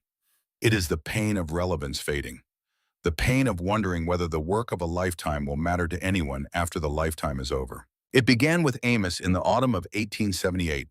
He was 18, the same age Caleb had been when Dr. Langford first visited. He wanted to study engineering in Lexington. He wanted to understand the principles behind the things his father had built by instinct. And the world beyond Blind Hollow was calling him with a voice that grew louder every month. Caleb understood the wanting. He had never wanted it himself, but he understood it. What he did not understand, what kept him awake at night in the warm stone room while Eliza slept beside him, was the fear that came with it. Not fear for Amos, though that was there too. Fear for himself. Fear that the mine and the garden and the light wells and the 30 years of labor he had poured into this mountain would become a curiosity, a family anecdote, a quaint story the grandchildren would tell. Grandfather lived in a cave and grew vegetables in the dark. Odd fellow, but harmless. This fear was not vanity. Caleb had never cared whether the world noticed what he did. He had built the mine garden for himself, for survival, for the satisfaction of making something grow where nothing was supposed to grow. But there is a difference between not caring about recognition and not caring about continuity. Recognition is about the builder. Continuity is about the thing built.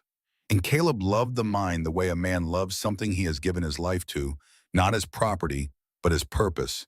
And the thought of it falling silent after he was gone was a grief that arrived years before its cause. There were other tensions too.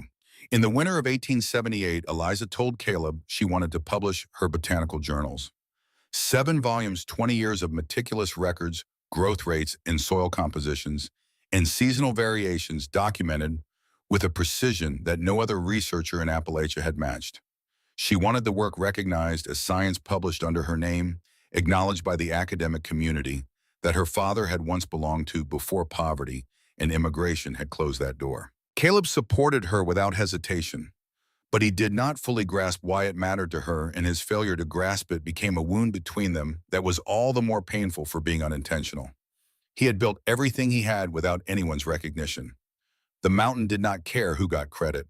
The plants grew regardless of whose name was on the research. Why did she need the world to acknowledge what they both already knew? Because you are a man, Eliza said one evening. The lamp was burning low and the children were asleep, and the mine was quiet except for the eternal seeping of water. Her voice was not angry. It was precise, the way a surgeon is precise, cutting exactly where it will do the most good, even though it hurts. When you built the light wells, Dr. Langford called you a scientist. When I wrote 300 pages on mycorrhizal root development in limestone-derived soil, people called me your wife. Caleb sat with that for a long time. He was a man who had been wronged by the world at 16 and had spent his life building an answer to that wrong. And it had never occurred to him that the world could wrong a person in quieter ways, in ways that did not involve being thrown out of a house, but that were just as real, just as damaging, just as much a denial of a person's right to be seen for what they were. He wrote to Dr. Langford. The geologist, now a senior professor, helped Eliza connect with scientific journals. The article that appeared in the American Agriculturist in 1882 carried both their names as co-authors, Caleb Whitmore and Eliza Hartman and Whitmore. It was the first time Eliza's name had appeared on a scientific publication, and when she held the printed page, her expression was not triumph, but something quieter. The relief of a person who has finally been told that she exists. He let Amos go that autumn. No argument, no conditions, no guilt. The world outside isn't always as warm as the mountain, he told his son at the mine entrance, the hollow golden with October light. But you grew up here. You know which warmth is real. Amos left carrying Langford's magnifying glass and the leather journal Caleb had given him on his 12th birthday. Catherine left for Berea. Fritz left for Tennessee. Rosemary left last for the school down in the valley. And she was the hardest because she was the one who loved the mine the most and whose leaving therefore meant the most. Each time Caleb stood at the entrance and watched until the figure disappeared into the laurel thicket. Each time he turned back inside. And each time the silence was different. Not worse exactly, but larger. As though the mountain were a room whose walls had expanded while he was not looking, leaving the same amount of warmth to fill a greater space. In 1883, Silas Garrett returned to Blind Hollow. 32 years had passed since Garrett had stood in Judge Crawford's courtroom and watched a teenage boy take back 40 acres of mountain land. He was nearly 80 now, white-haired and thin, but his eyes still held the same old calculating clarity they had held at 45. He came with his son James, who was about the age Garrett himself had been during the original dispute, and this time they brought neither lawyers nor threats. They brought something more dangerous. They brought an offer. The coal industry was booming across eastern Kentucky, but Garrett's company had no interest in the mine's thin coal seams. What they proposed was a mineral springs health resort capitalizing on the fashion for therapeutic waters that had swept across wealthy America in the 1880s. Natural hot mineral springs were commanding premium prices at resorts in Virginia, West Virginia, and the Carolinas. Blind Hollow's warm mineral-rich water flowing from deep in the earth through therapeutic limestone was a potential gold mine of a different kind. The offer was $5,000, more than 5 years of Caleb's income, and it came with conditions designed to make refusal feel irrational. Caleb could remain living in the mine until his death. His children would be offered salaried positions managing the property. The garden would be preserved, even expanded with resources that Caleb could never match working alone. A hotel would be built on the ridge above. Visitors would come. The mine would become famous. It was not a threat. It was a temptation. And Caleb, who had resisted threats and hunger, and cold and loneliness in the legal machinery of men with more power than he would ever have found, that temptation was harder than any of them. Because temptation does not ask you to fight.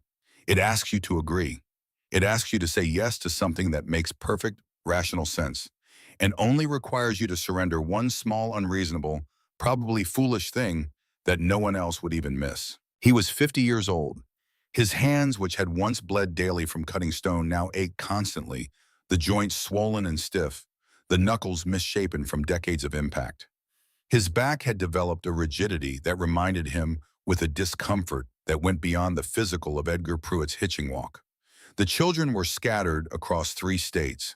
Eliza was beside him, but growing frailer each year, her lungs compromised by decades of the damp underground air she had never complained about.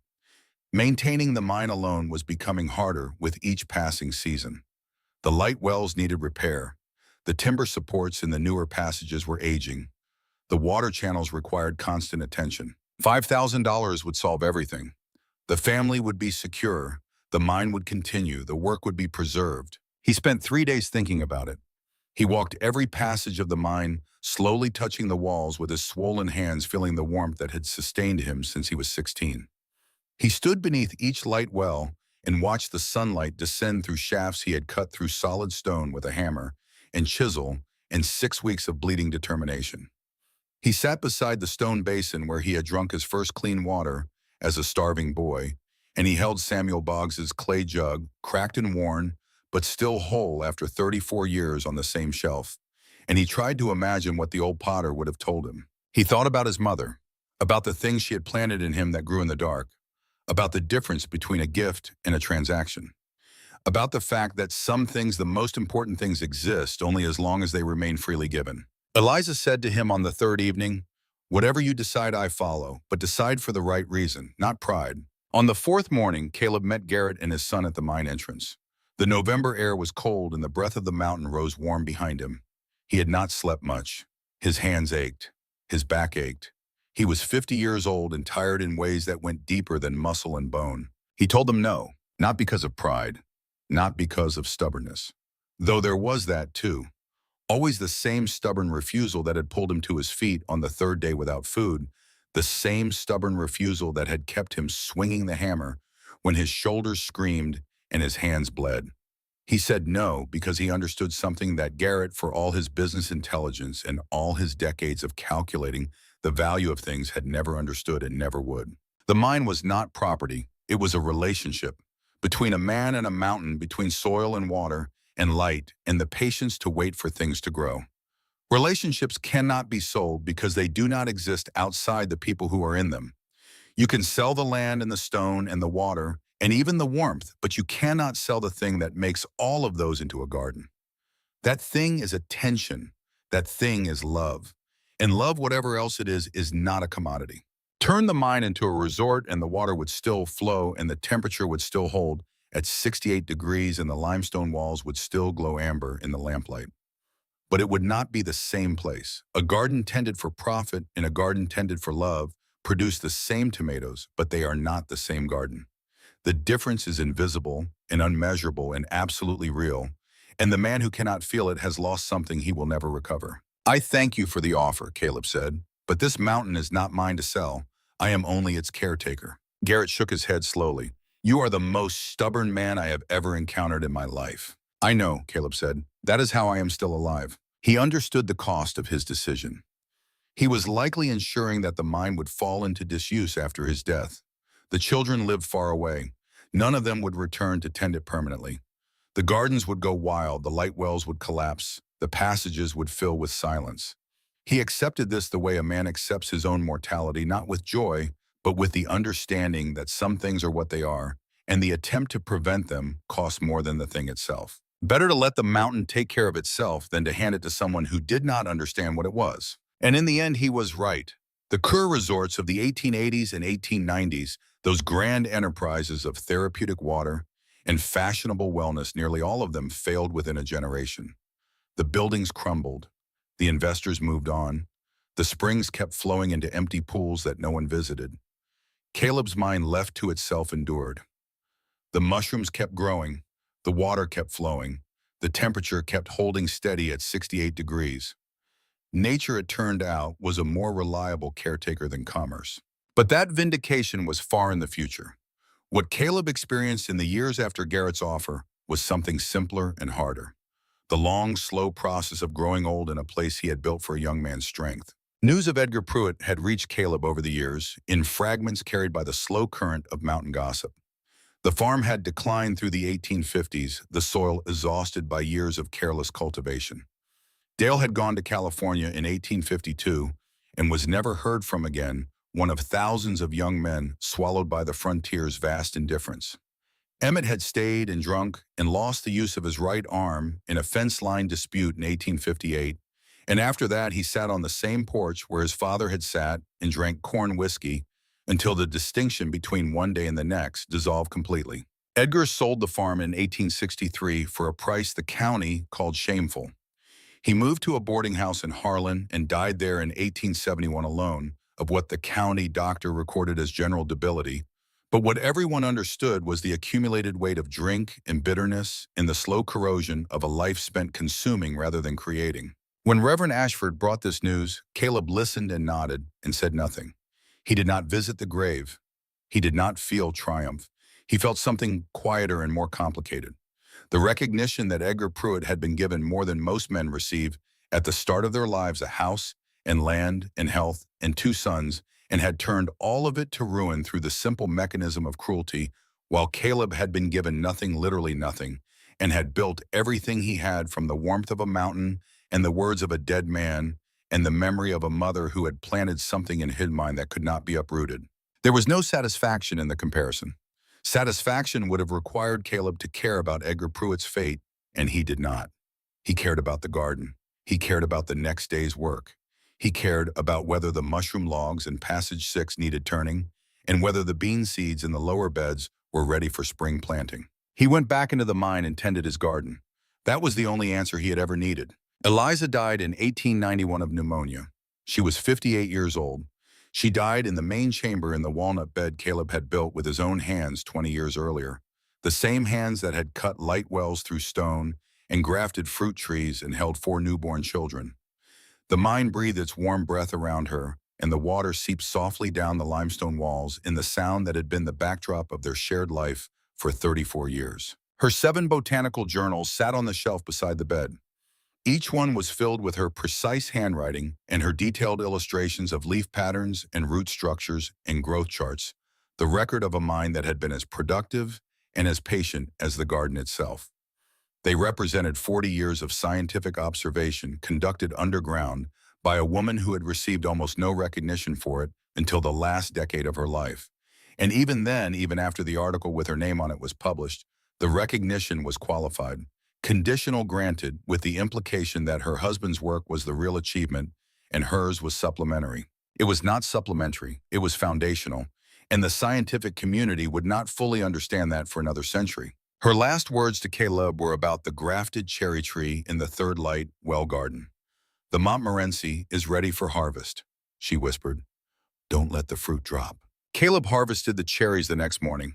He worked slowly because his hands were stiff and his eyes were blurred, and the tears kept falling, dropping from his face into the warm soil of the garden they had built together, watering the earth with the only offering he had left. He processed the fruit into preserves, labeling each jar with the date and the cherry variety and Eliza's precise notation using the system she had taught him decades ago, because maintaining her system was a way of maintaining her presence, of refusing to accept that the absence of a person means the absence of everything they created. When the last jar was sealed, he sat at the cherrywood dining table. She had insisted on the table he had spent 3 days sanding and oiling before she was allowed to set a plate on it, and he pressed his palms flat against the wood and felt the grain beneath his fingers and tried to remember the last time her hands had touched this surface and could not. And the inability to remember a specific moment made the loss not smaller but larger, because it meant that her presence at this table had been so constant and so natural that it had not registered as individual events, but as a condition of existence, like warmth, like breath, like the steady seeping of water through stone. He lived 7 more years. Every morning he walked the growing beds, checking moisture, inspecting plants, making notes in his journal with a hand that grew shakier each season, but never stopped. Every evening he sat in the main chamber with a lamp and a book, the mountain warm and steady around him, and he would sometimes speak aloud to Eliza, as though she were still sitting in the chair across the table reading one of her German novels, looking up to tell him something about nitrogen fixation, or the fruiting cycle of shiitake mushrooms, or the particular shade of green that the lettuce had turned this week. Samuel Boggs' clay jug still sat on the stone shelf, still full of water, still cracked, still whole. 45 years since a traveling potter had given it to a starving boy on a muddy road and told him that sometimes the thing you are looking for is looking for you. The cusp of Walden, its leather binding, worn smooth as riverstone, and its margins crowded with decades of penciled notes in 2 different handwritings sat beside the jug. 2 objects, 2 gifts from strangers. The entire material inheritance of a boy who had been thrown away and from which he had built a world. Visitors still came. A professor from the University of Kentucky toured the mine in 1894 and wrote to a colleague that it was the most remarkable example of vernacular geothermal engineering in the eastern United States. A photographer named Walter Crane came that same year and took 12 photographs, of which one survived, showing an old man standing among rows of green plants deep inside a mountain lamplight glowing off limestone walls, looking for all the world like a prophet in a cathedral he had built with his own hands. It was the photograph that would open this story decades later when the story was told. The circle closing, the end reaching back to touch the beginning. Caleb Whitmore died on January 12th of 1898. He was 65 years old. He died in the mine in his bed in the room that held at 68 degrees Fahrenheit, while the temperature outside was 4 degrees below zero. His son Amos, who had traveled from Lexington as soon as Rosemary's letter reached him, found his father the following morning. Caleb was peaceful, his expression untroubled, his journal open on the bedside table to a page that had been written in a hand that shook but did not stop. The last entry read, "Mushroom logs in passage 6 need turning. Bean seeds in the lower beds ready for spring planting. Temperature steady. The mountain is still warm. There is always more to find." They buried him beside Eliza on the hillside above the mine entrance, in a spot where the dogwoods bloom every April, and the warm air rising from the mountain through cracks in the hillside keeps the ground soft even in the deepest winter. The earth above them never fully freezes, even when ice covers everything else for miles. The mountain keeps them warm as it kept them warm in life. The 4 children came from their scattered places. Amos from Lexington, where he was designing ventilation systems that would save the lives of miners across Appalachia. Catherine from Berea, where she was cataloging her mother's botanical journals and preparing them for donation to the university library. Fritz from Tennessee, where his mushroom business was entering its 2nd decade. Rosemary from the schoolhouse down the valley, where she was teaching children who had never heard of geothermal gradients that the earth had warmth to spare if you knew where to listen for it. They stood together in the January cold, the warm breath of the mine rising behind them like a sigh from the mountain itself, and they said goodbye to the man who had taught them all the same thing in different ways. That the world gives you what you are willing to look for. That patience is not the absence of action, but the deepest form of it. That the things you build with love outlast the things you build with anything else. The mine garden continued in diminished form for another generation. Amos maintained the core growing beds during visits from Lexington. Fritz sent workers from Tennessee to tend the mushroom logs. Catherine completed her catalog of Eliza's journals and donated copies to the University of Kentucky's special collections, where they would be studied by researchers for the next century. Rosemary brought her school children to the mine every spring, walking them through the passages and showing them the light wells and the water channels, and telling them the story of a boy who walked into the dark and found everything he needed. But the enterprise slowly wound down as the children built their own lives in other places. By the 1920s, the mine stood largely dormant, its passages quiet, its gardens untended, its growing beds slowly being reclaimed by the same geological processes that had created them. The mountain did not mine. It had been there before Caleb and would be there after everyone who remembered him was gone. It continued doing what it had always done, breathing, warming, seeping, enduring. In 1952, a geology student from the University of Kentucky named Robert Collins was surveying abandoned mines in the Black Mountain area when he stumbled upon something that made him stop and stand very still for a long time. Light wells with limestone linings, their angles precisely calculated. Stone-growing beds with soil that was still dark and rich despite decades without cultivation. Water channels carved with obvious intentionality, following the natural grade of the passages with an engineering sophistication that belied their hand-cut origins. And in the deepest passage on logs that had been inoculated with mushroom spores by a man who died more than 50 years before mushrooms were still growing. Fat and healthy and pale in the absolute darkness sustained by the mine's unchanging warmth and moisture, continuing the work of a man who had not been there to tend them for half a century. Nature had continued Caleb Whitmore's work long after human hands had stopped. The mountain had kept its promise. The site was documented, studied, photographed, and in 1978 it was listed on the National Register of Historic Places as the Whitmore Geothermal Agricultural Site. Modern analysis confirmed what Dr. Henry Langford had hypothesized more than a century earlier. The mine sits atop a natural geothermal anomaly where deep earth heat is channeled upward through a network of fractured limestone, creating a stable underground microclimate ideally suited to year-round agriculture. The soil in Caleb's growing beds, even after decades without human attention, tested remarkably fertile, enriched by half a century of continuous mineral deposition from the limestone seepage. The light wells, though partially collapsed, were recognized by structural engineers as a sophisticated solution to the fundamental problem of subterranean farming. A 2003 journal article called them a pre-industrial precursor to modern fiber optic daylighting systems, noting that Caleb's angled reflective line shafts operated on the same optical principles that contemporary architects use to bring natural light into underground structures. Eliza's botanical journals, preserved by Catherine and stored in the University of Kentucky's archives, proved to be among the most valuable documents in the collection. Her meticulous records of growth rates, soil compositions, temperature variations, and species interactions across 40 years of continuous underground farming constituted one of the most detailed long-term agricultural datasets from 19th century Appalachia. Researchers studying the effects of stable temperature environments on plant growth continued to cite her observations into the 21st century. The scientific community that had overlooked her in life recognized her in death the way the world so often does, too late for the person but not too late for the work. Today, the concept that Caleb Whitmore stumbled upon at 16, the use of the Earth's own geothermal energy to create year-round growing environments underground, is studied under the name geothermal greenhouse agriculture. It is practiced in Iceland, where greenhouses heated by volcanic springs produce tomatoes in the Arctic darkness. It is practiced in Japan, where underground farms use stable temperatures to grow high-value crops in spaces where conventional agriculture is impossible. It is practiced in parts of the American West, where geothermal energy heats greenhouse complexes that produce food year-round, regardless of surface conditions. Engineers build sophisticated systems to accomplish what Caleb accomplished with a knife and a hammer and an iron chisel and the patience to listen to a mountain.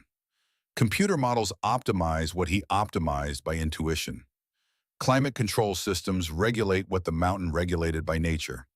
But none of those systems, for all their precision and efficiency, have quite the character of Blind Hollow. None of them were built by a boy with nothing. None of them were born from the marriage of desperation and curiosity, from the simple observation that the earth was warm and the willingness to ask what that warmth could become. Visitors to the site today can experience for themselves what Caleb experienced on his first night in 1849. The mine is maintained by a trust established by his great-grandchildren and is open to the public by appointment. You walk in through the entrance that Caleb widened with hand tools over the summer of his first year, passing through the doorway where he married Eliza in April of 1857, with dogwood blossoms falling around them. The air changes within 30 steps. The warmth presses against your face, soft and steady, exactly as it pressed against the face of a starving boy more than 170 years ago. The walls radiate their gentle heat. The water still flows clear and mineral sweet into the same stone basin where Caleb drank his first clean water. Samuel Boggs's clay jug sits on a shelf behind protective glass, now cracked and worn, but still intact, the most ordinary object in the world and the most extraordinary, because it represents the first act of kindness that Caleb received on his journey from exile to home. And because it lasted, and because lasting is the most difficult and the most important thing that any object or any person or any act of kindness can do. The mountain is still breathing. The warmth is still rising. The water is still flowing. The growing beds still hold soil that would support life if someone chose to plant in them again. Caleb Whitmore never sought revenge against those who cast him out. He never built a monument to his own success. He never wrote a manifesto or gave a speech or sought to make the world feel guilty for what it had done to him. He built a garden inside a mountain. He fed his family and his neighbors. He raised children who carried his values into the world and planted them wherever they went. He loved a woman who made him see what he had been blind to, and he honored her by making sure the world could see it too. He turned down $5,000 because he understood the difference between a price and a value. And he died in a room that the earth itself kept warm, with a cracked clay jug on the shelf and a worn-out book beside it. The two objects that had entered the mountain with him when he was 16 and had nothing and no one, and that remained with him to the end, patient and present, like the mountain itself. There is always more to find. He believed that to the last word he wrote, to the last breath he drew in that warm stone room, and the mountain breathing its ancient breath around the place where he lived, in the place where he rests warm and patient and enduring beyond all human measurement of endurance agrees.